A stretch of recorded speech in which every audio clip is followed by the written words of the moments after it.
Hi, everybody. Hello. Hi, welcome back. Welcome back to the channel, The Vibing Star Seed. और ये है आपकी Hindi tarot reading.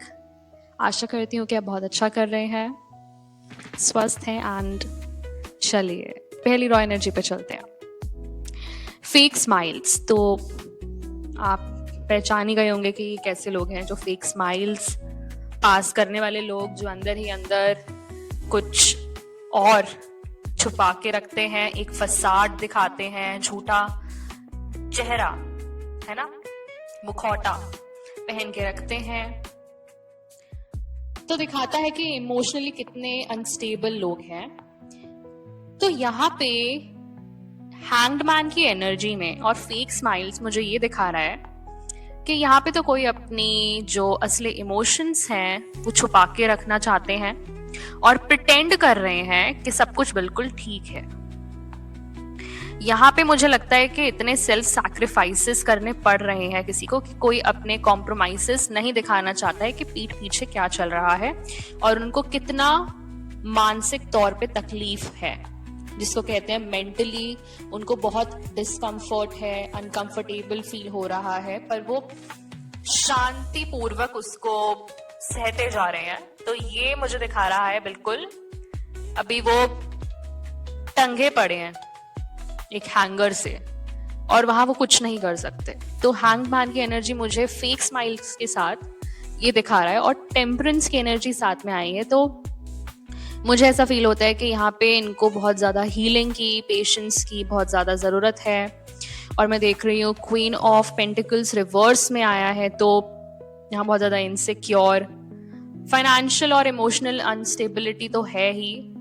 साथ में अगर इनको हम एक साथ देखें तो बहुत ज़्यादा सेल्फ निग्लेक्ट, जिसको बिल्कुल कहते हैं कि अनस्टेबल हो गया है कोई इंसान मेंटली, इमोशनली, ठीक है, और फाइनेंशियली भी, क्योंकि इतनी ज्यादा रिस्पॉन्सिबिलिटीज आ चुकी हैं कि सब कुछ इम्बैलेंस होता जा रहा है और यहाँ पे वो इंसान टंग गया लिटरली और वो बिल्कुल एग्जॉस्ट हो गया है, ठीक है, ड्रेन हो गया है वो इंसान। तो page of swords in reverse की एनर्जी मुझे ये दिखा रहा है कि या तो कुछ और ही स्टोरी वो बता रहे हैं अपनी, ठीक है, दूसरों को, यहाँ मिसअंडरस्टैंडिंग्स क्रिएट हो रही है। वही यहाँ पे कोई बहुत ज्यादा ब्रेव बनने की कोशिश कर रहा है, पर असलियत में ये है कि उनको बहुत पर्सनल सैक्रिफाइसेस करने पड़ रहे हैं। ये आपकी एनर्जी हो सकती है या तो ये किसी और की एनर्जी हो सकती है, पर मुझे जहां तक लग रहा है ये आपके फ्रेंड सर्कल में, आपकी फैमिली में, आपकी कम्युनिटी में ऐसे लोग हो सकते हैं जो कि प्रिटेंड कर रहे हैं कि वो बहुत ज्यादा खुश हैं अपने डेली लाइफ से, अपनी फैमिली लाइफ से, पर असलियत में उनसे ज्यादा दुखी कोई नहीं है उस फेज में अभी, ठीक है। तो यहाँ पे वो स्टेबिलिटी ढूंढ रहे हैं, पर वो अब किसी से कुछ बोल नहीं सकते बिकॉज उनकी फर्स्ट चॉइस वही थी, करेक्ट। तो यहाँ पे मेरे को दिख रहा है अगर ये आप हैं तो आपके लिए गाइडेंस है कि प्लीज आप ये प्रिटेंड करना बंद करें और जो भी प्रॉब्लम्स हैं उनको पहचानें और उनका सोल्यूशन निकालें, उनका सोल्यूशन निकाल के उनको बैलेंस में लाएं, ठीक है। और आप हेल्प भी मांग सकते हैं। इसके लिए आपको क्लियर और बहुत ज्यादा ईमानदारी से कम्युनिकेशन रखना पड़ेगा, ठीक है। चलिए, तो ये आपकी एनर्जी भी हो सकती है और ये आपके कोई फ्रेंड सर्कल में भी हो सकते हैं जो आपके बहुत क्लोज फ्रेंड सर्कल में रहे हो। नेक्स्ट एनर्जी जो आती है वो है हसलिंग की। तो यहाँ आप मेरे को दिख रहे हैं बहुत स्ट्रगल करते हुए, स्ट्रगल अच्छे सेंस में, जैसे आप अपनी पूरी एनर्जी जो है अपने गोल्स के टूवर्ड्स लगा रहे हैं, बहुत फोकस्ड हैं आप और अभी अपने करियर को लेके बहुत ज्यादा सोच विचार में हैं। Princess of wands with 10 of coins with queen of wands. तो मुझे प्रिंसेस ऑफ वॉन्ड्स तो डेफिनेटली दिखा रहा है कि आपने कोई डेफिनेटली प्रोजेक्ट स्टार्ट करा है और ये कोई न्यू प्रोजेक्ट्स हो सकते हैं जिसमें आप बहुत ज्यादा एनर्जी डाल रहे हैं, बहुत ही एक्साइटमेंट, पैशन के साथ कर रहे हैं। आप पूरा फायर्ड अप हैं इसको करने के लिए, बहुत ज्यादा ही इसको कहते हैं ना लाइक पैशनेट हैं करने के लिए, और आप पूरा 100% दे रहे हैं इसको। हाँ जी, इसके बाद मैं देख रही हूँ 10 of coins, queen of wands. तो देखिए आप एक स्टेबिलिटी क्रिएट कर रहे हैं, पर वो लॉन्ग टर्म को देखकर, ना कि शॉर्ट टर्म गेन्स आप देख रहे हैं। शॉर्ट टर्म तो आप देख ही नहीं रहे इस चीज में, क्योंकि आप 10 ऑफ कॉइंस दिखाता है एक लेगेसी बिल्ड करने को। तो 10 ऑफ कॉइंस एक स्टेबल फाउंडेशन है, राइट? एक स्टेबिलिटी जो कि लॉन्ग टर्म चले, जैसे कि आपके आने वाली जनरेशन्स के लिए भी स्टेबिलिटी आए। तो आप वो वाली स्टेबिलिटी क्रिएट कर रहे हैं अभी। तो मैं देख रही हूँ कि आप बहुत ही प्रैक्टिकलिटी में लाना चाहते हैं सक्सेस को, क्योंकि आप लीडरशिप के लिए तो बने ही बने हैं। क्वीन ऑफ वॉन्ड्स लीडरशिप तो दिखाता ही दिखाता है, साथ में मुझे दिखा रहा है कि अब बहुत ज़्यादा कैरिज्मेटिक भी हैं पर्सनालिटी वाइज इधर। तो देखिए आप अभी बहुत ज्यादा कॉन्फिडेंट फील कर रहे हैं, पैशनेट फील कर रहे हैं, क्योंकि आपके पास ये न्यू आइडियाज जो हैं बहुत स्मूथली फ्लो कर रहे हैं अभी। ये क्रिएटिव प्रोजेक्ट्स के फॉर्म में हो सकते हैं, आपने अपना न्यू प्रोजेक्ट स्टार्ट किया हो सकता है अभी। ये बहुत क्रिएटिव प्रोजेक्ट होगा आपका, जिसको लेकर आप बहुत ज्यादा इंस्पायर्ड हैं, बहुत ज्यादा ड्रिवन है। ठीक है, आपको बहुत मतलब आपको नींद नहीं आती होगी सोच सोच के इस आइडिया के बारे में, टू बी रियली ऑनेस्ट। मतलब रातों की नींद जैसे होता है ना, बिल्कुल एक्साइटमेंट में हम काम करते हैं, तो आपको लगता ही नहीं है कि ये काम है आपके लिए, क्योंकि ये आपका पैशन है। ठीक है, और ये आपको बहुत ज्यादा नेचुरली आता है करना, तो ये बहुत अच्छी चीज है। इसके साथ ही नेक्स्ट रॉ एनर्जी है एक एविडेंस के बारे में। ये एक स्क्रीनशॉट हो सकता है, या कोई प्रूफ हो सकता है, या कोई फैक्ट्स हो सकते हैं, कोई सच, बिल्कुल सच जो आपको पता है। और उससे रिगार्डिंग एनर्जीज जो आई हैं वो है 6 of wands in reverse, 2 of cups with king of swords. तो देखिए रिवर्स में जो 6 ऑफ वॉन्ड्स आया है, मुझे तो यही लग रहा है कि यहाँ पे एक देखिए किसी को डर है कि उनकी पब्लिक इमेज खराब होने वाली है, या पब्लिक इमेज खराब हो जाएगी, तो उनको बहुत ज्यादा एम्बैरेसमेंट फील होगी, क्योंकि ये एक कनेक्शन की ओर मुझे ले जा रहा है। यहाँ पे किसी का बॉन्ड, यहाँ पे किसी की पार्टनरशिप का सवाल आ जाता है अगर ये एविडेंस बाहर निकल गया तो। पर ये एविडेंस बाहर निकलना बहुत जरूरी है, या कॉन्फर्मेशन, अगर आपने डोर बेल सुनी हो तो इट्स अ कॉन्फर्मेशन। ये बहुत बड़ी कॉन्फर्मेशन थी कि डेफिनेटली आपको पता है किसी एविडेंस के बारे में। ये चाहे एक स्क्रीनशॉट हो सकता है, या तो कोई फिजिकल प्रूफ हो सकता है, या तो कोई सच ऐसा जो आप बोल रहे हैं या आपने किसी को बताया। ठीक है, आपने किसी को ये सच बताया हो सकता है। तो मुझे ऐसा फील हो रहा है, क्योंकि आप किंग ऑफ स्वॉर्ड्स की एनर्जी में है साथ में। 6 of wands in reverse, 2 of cups with king of swords आया है। तो बहुत क्लियर थिंकिंग चाहिए और स्ट्रॉन्ग कम्युनिकेशन तो आपका है ही। और मुझे ऐसा दिखा रहा है कि आप किसी को कंफ्यूजन से बाहर निकालना चाह रहे हैं। ठीक है, यहाँ पे आप बहुत फैक्टफुली, लॉजिकली आगे बढ़ रहे हैं, क्योंकि आप बहुत ज्यादा शार्प इंटेलेक्ट के भी हैं। देखिए यहाँ पे एक ऐसी सिचुएशन है जहां पे किसी की पब्लिक इमेज की बात आ चुकी है। ये ऐसी एक सिचुएशन है जहां पे किसी की पब्लिक इमेज या रेप्यूटेशन रिस्क पे है, और ये हो सकता है एक क्लोज रिलेशनशिप, पार्टनरशिप। अगर उस इंसान के बारे में ये सब आ गया आप बाहर, तो वो इंसान का रिलेशनशिप तो गया ही गया, साथ में कम्युनिटी में अलग से उनका जो इमेज है, पब्लिक इमेज है, वो सब खराब हो जाएगा। और मुझे यही लग रहा है कि ये जो पब्लिक इमेज की इनको इतनी ज्यादा चिंता हो रही है, इन्होंने कुछ इलीगल करा है। ठीक है, इन्होंने कुछ इलीगल करा है, और इनको पता है कि इन्होंने जो भी आज तक किया है वो सब कुछ झूठ पर ही किया है। और यहाँ पे किंग ऑफ स्वॉर्ड्स जो कि आप हैं, आप कुछ एविडेंस बहुत ज्यादा केयरफुली एनालाइज कर रहे हैं, आप कर चुके हैं, और उस चीज को आप यूज कर रहे हैं सबको कंफ्यूजन से बाहर लाने के लिए, और आप रिवील कर रहे हैं फैक्ट्स एंड फिगर्स को। ठीक है, आप बिल्कुल आप ही अनकवर कर रहे हैं, आप ही ला रहे हैं ये, ठीक है। तो मैं यहाँ देख रही हूं कि इस टाइम पे आपको बहुत ज्यादा शार्प ऑब्जेक्टिव मतलब बहुत फैक्टफुल, ओके, लॉजिकल अप्रोच रखनी चाहिए यहाँ पे, ठीक है। यहाँ पे कम्युनिकेट करिए, पर आप कम्युनिकेट क्लियरली तो कर ही रहे हैं, इतना मुझे पता है। अब वो दूसरे माने या ना माने वो उनकी मर्जी, पर मैं यहाँ देख रही हूँ किसी की रेप्यूटेशन का सवाल है। अगर ये एविडेंस बाहर आ गया तो उनका सारा झूठ, वैसे बाहर तो आ ही चुका है सच, बस उनका झूठ पकड़ा जाएगा, उससे ये इंसान बच रहे हैं, ठीक है। तो ये कोई भी हो सकता है। अब वो आप देखिए कि आपकी सिचुएशन से वो कहाँ रेजोनेट होता है और किसके रिगार्डिंग वो रेजोनेट हो रहा है। उसके बाद है इसी इंसान के बारे में, जिसके बारे में आपने जो सच बताया, वो इंसान, उसके पास ना तो कोई फैक्ट्स हैं ना फिगर्स हैं, और ये इंसान बहुत झूठ बोलते हैं।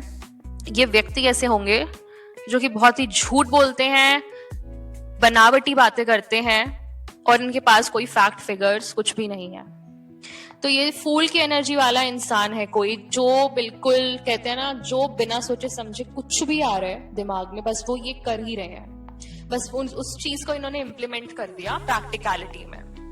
With King of Wands and Nine of Pentacles with Six of Swords, देखो मुझे यही दिखा रहा है कि ये इंसान जो है, इनका जो झूठ है ना, उसको वो इतना सच की फॉर्म में दिखाते हैं कि सामने वाला उस अंधविश्वास को विश्वास में वो कन्वर्ट कर ले, लिटरली, ठीक है।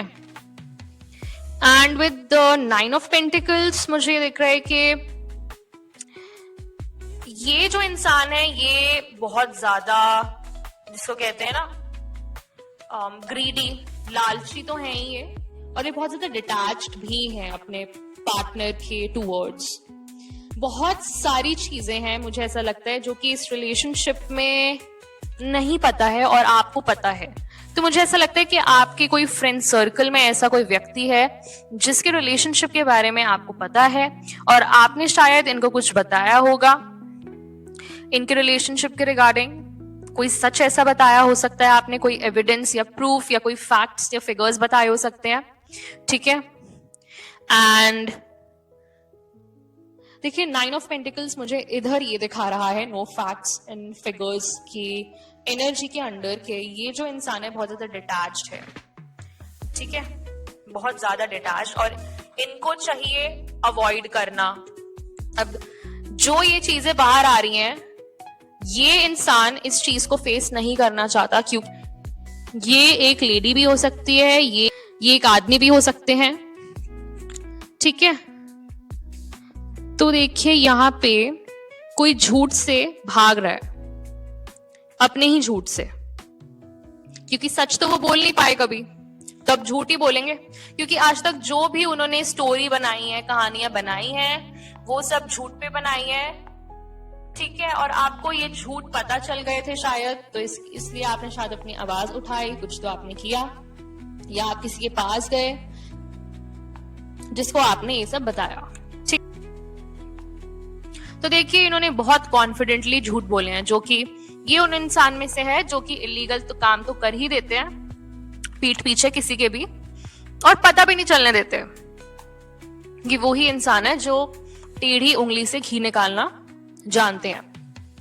पर ये है वो इंसान जो कि बहुत ज्यादा एक व्यक्ति या सिचुएशन का एडवांटेज उठा सकते हैं, बहुत ज्यादा गलत तरीके से, जो कि यहाँ दिख भी रहा है कि बहुत गलत तरीके से फायदा उठाया गया है। यहाँ पे ईमानदारी की तो बात ही छोड़ दीजिए, आजकल ईमानदारी की तो वैसे बात ही छोड़ दीजिए, ये तो एक पार्टनरशिप की बात है जिसमें ईमानदारी होना जरूरी था और जो कि नहीं है, ठीक है। मतलब इतना ज्यादा इन्होंने अपने आप को झूठों से बांध रखा है, छुपा रखा है, कि अगर कोई आके इनके बारे में कोई झूठ बोलेगा तो वो ही लोग सबसे पहले चिल्लाएंगे जिन्होंने झूठों पर विश्वास कर रखा है, और वो भी अंधविश्वास कर रखा है, ठीक है। बॉटम ऑफ द डेक की एनर्जी आई है डिवाइन कलेक्टिव, वेस्टिंग टाइम। तो देखिए यहाँ पे मैं देख रही हूँ night of coins with S of cups. देखिए किसी ने यहाँ पे इस पार्टनरशिप में अपना टाइम वेस्ट तो कर ही दिया है। आई फील ये आपके कोई दोस्त हो सकते हैं या कोई पास्ट पर्सन हो सकता है आपका, ये जैसे आप जिसके साथ रिलेशनशिप में थे पहले, या तो ये वो हो सकते हैं। ठीक है, तो आप देख लीजिएगा कि ये फ्रेंडशिप्स हैं, रिलेशनशिप्स हैं, वो आप अपनी सिचुएशन में रेजोनेट कर सकते हैं। जेंडर आप फिट कर सकते हैं अकॉर्डिंगली उसी के ही। अच्छा, इसके बाद मैं देख रही हूँ वेस्टिंग टाइम में मुझे दिखा रहा है नाइट ऑफ कॉइन्स। बहुत ज्यादा टाइम वेस्ट हो गया है। ये तो मुझे ऐसा लग रहा है कि यहाँ पे जो नाइट ऑफ कॉइन्स हैं, मतलब ये सबसे ज्यादा स्लो मूविंग एनर्जी होती है टारो डेक में। और ये जो एनर्जी है ना विद एस ऑफ कप्स है, तो बहुत ज्यादा कोई डरा हुआ है, बहुत ही ज्यादा कोई इनसिक्योर फील करता है, उनके कोई बहुत ज्यादा ब्लॉकेजेस हैं जो कि उनको आगे इमोशनल फुलफिलमेंट अचीव करने के लिए बहुत ज्यादा ब्लॉकेजेस हैं वहां पे। मतलब अगर ये अपने इमोशंस के फुलफिलमेंट की ओर बढ़ चले तो इनको लगता है कि सब कुछ खो देंगे, आई फील। तो ये इनका वहम है शायद, या ये आपका वहम है। ठीक है, तो आप रेजोनेट कर सकते हैं कि ये आपसे रेजोनेट कर रहा है या आपके किसी बहुत क्लोज इंसान की एनर्जी है। ठीक है, क्योंकि टारो में या तो ये आपकी एनर्जी है या तो वो किसी और की एनर्जी है जो कि आपकी एनर्जी के अंदर है। तो ये मैं देख रही हूं कि या तो आप स्टक हैं, बिल्कुल आप फंसे हुए हैं या तो एक रूटीन में, और या तो आपको बहुत हेजिटेशन है कि एक न्यू इमोशनल अपॉर्चुनिटी आ रही है, एक न्यू इमोशनल बिगिनिंग है और उसको लेकर आप बहुत ज्यादा उसे घसीट रहे हैं, ड्रैग कर रहे हैं। तो आई फील, मुझे ऐसा लगता है कि बहुत ज्यादा देर हो चुकी है। इसके आगे आप अगर और भी ज्यादा कॉशियस रहे, अगर आपने अपने आप को एक फ्रेश स्टार्ट की ओर एक चांस और नहीं दिया, तो आई फील आप वहीं अटके रह जाएंगे, क्योंकि ये आपके स्लो मूविंग हैबिट्स की वजह से हो सकता है। स्लो मूविंग हैबिट्स मतलब जो हैबिट्स ऐसी हैं आपकी जो कि आपने अभी तक जिस पे काम किया ही नहीं है। ठीक है, तो आपने अपने आप को कहीं ना कहीं इंटेंशनली भी फंसा रखा है, या तो ये आप हैं, अब वो देख लीजिएगा। तो देखिए, आपके लाइफ में एक न्यू इमोशनल बिगिनिंग है ऑलरेडी, आपको पता होगा, क्योंकि आपकी सिचुएशन से रेजोनेट हो रहा है तो आपको डेफिनेटली पता होगा। आपके पास एक अपॉर्चुनिटी थी या बिगिनिंग है, और अपना पास्ट प्रेजेंट फ्यूचर भी आप देख लीजिएगा कि किसमें ज्यादा रेजोनेट हो रही है। तो आपको अभी उस चीज को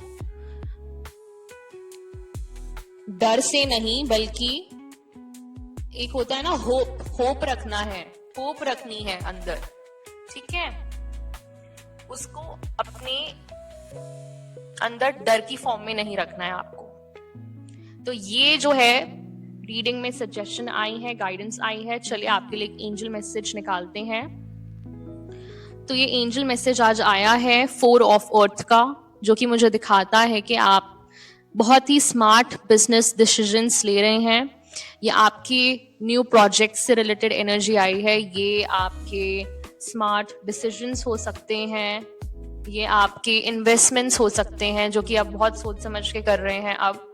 और मुझे ये भी दिखा रहा है कि एक्सट्रीम्स में आपने किसी को तो रिलेशनशिप में बहुत ज्यादा दे दिया, इन्वेस्ट कर दिया उनके ऊपर ही, क्योंकि ये सिर्फ फाइनेंशियली हमें नहीं दिखाता है, ये हमें इमोशनली एक्सट्रीम्स में भी दिखाता है कि बहुत ही ज्यादा आपने दिया बट आपको कुछ नहीं मिला रिटर्न में। तो एक ये भी चीज है। तो अब से जो सजेशन एडवाइस आई है एंजल्स के टुवर्ड्स से वो यही है कि सोच समझ के इन्वेस्ट करें और सोच समझ के ही आप डिसीजंस लें लॉन्ग टर्म के लिए। ठीक है, एक्सट्रीम्स में ना जाएं कभी भी किसी के साथ, एक बैलेंस बना के रखें, ठीक है। अगर वो काला दिखता है तो वो काला ही है, उसको ग्रे मत समझिए। ये 50 शेड्स ऑफ ग्रे की मूवी नहीं चल रही है, ठीक है। और अगर वो साफ बिल्कुल बेदाग वाइट है ना, तो वो वाइट ही है, ठीक है। कूल। ऑलराइट ये डिवाइन कलेक्टिव, मैं आपसे मिलती हूँ नेक्स्ट रीडिंग में। टिल देन अगर आपको किसी भी चीज या हेल्प की जरूरत है तो आप प्लीज डिस्क्रिप्शन बॉक्स में देख सकते हैं। Take care, bye bye, Divine Rising and चाओ।